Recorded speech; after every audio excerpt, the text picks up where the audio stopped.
ব্রাজিলের ডিফেন্সকে আজকে যিনি খড়কুটোর মতো উড়িয়ে দিলেন সেই আর্লিং হল্যান্ড আসলে কোনো সাধারণ মানুষ নন। তিনি আধুনিক যুগে চলে আসা এক প্রাচীন ভাইকিং যোদ্ধা। আধুনিক যুগের ফুটবলাররা যখন মেপে মেপে ক্যালোরি আর দামি ভিটামিন সাপ্লিমেন্ট খান, ব্রাজিলকে কাঁদানো হল্যান্ড তখন ভরসা রাখেন আদিম মানবের ডায়েটে। তার প্রতিদিনের মেনু হলো গরুর হৃৎপিণ্ড আর আস্ত কলিজা। এমনটাই উঠে এসেছে রয়টার্সের প্রতিবেদনে।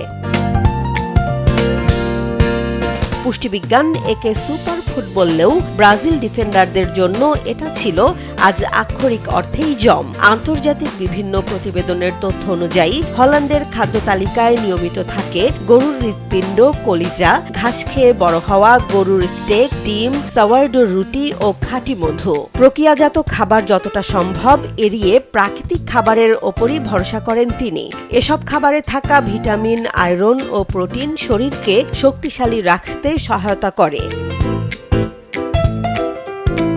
শুধু খাবার নয়, ঘুম নিয়েও রয়েছে তার কঠোর নিয়ম। রাতে নির্দিষ্ট সময়ে ঘুমাতে যান, ঘুমের আগে ব্লু লাইট ব্লকিং চশমা ব্যবহার করেন, আর সবচেয়ে আলোচিত বিষয় হলো ঘুমানোর সময় মুখে বিশেষ ধরনের সার্জিক্যাল টেপ লাগান, যাতে মুখ নয় শুধু নাক দিয়ে শ্বাস নিতে পারেন। যদিও এই পদ্ধতি সবার জন্য উপযোগী কিনা সে বিষয়ে বিশেষজ্ঞদের ভিন্ন মত রয়েছে। এর পাশাপাশি নিয়মিত বরফ ঠান্ডা পানিতে ডুব, সনাবাদ, স্ট্রেচিং এবং সকালে সূর্যের আলোয় কিছু সময় কাটানোও তার রুটিনের অংশ। বিশ্লেষকদের মতে প্রতিভার সঙ্গে কঠোর শৃঙ্খলা, স্বাস্থ্যকর অভ্যাস এবং নিয়মিত অনুশীলনের সমন্বয়ই হল্যান্ডকে বিশ্ব ফুটবলের অন্যতম ভয়ঙ্কর স্ট্রাইকারে পরিণত করেছে।